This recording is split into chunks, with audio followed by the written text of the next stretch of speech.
Dito sa video na ito, ipapakita ko sa inyo paano ko ginagawa ang mabilisang paggawa ng motor temporary plate. So meron tayong template, in-edit ko lang ito, pinapalitan ng number ng MB file ni customer. Then ipiprint natin siya sa photo sticker na transparent. So naka-mirror po yung pag-print niyan. Ang gamit kong ink po dito is pigment. So Quap brand po ang gamit kong photo sticker na transparent. Yan po, after natin ma-print yan, ikakat lang natin sa saktong size. And then kukuha tayo ng car sticker, ididikit natin sa ibabaw nung na-print natin. So padadaanin natin yan ng laminating machine na naka-cold lang. At yun, ito na nga, nilalaminate natin siya. Ang purpose lang po nito is para mawala yung bubbles sa pagkakalapat natin sa photo sticker na na-print natin.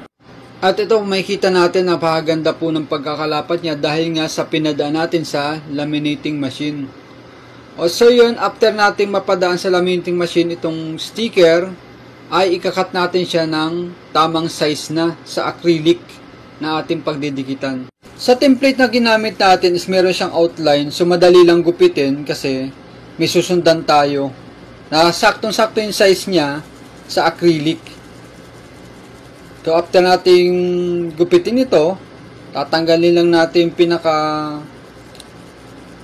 sticker, saka natin ididikit sa acrylic. So ito yung acrylic natin na gamit dito, 5mm ang kapal, so hindi siya basa-basa mababasag dahil sa makapal nga yung acrylic na to.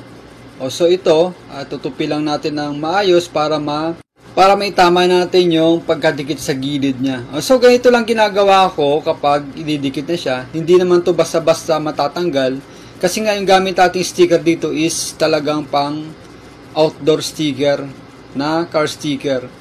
So after natin mabutasan yan, tanggalin lang natin yung pinaka-cover ng acrylic sa ibabaw. Then after natin matanggal ito, tapos na po, and ganun lang po kadali gumawa ng temporary motor plates.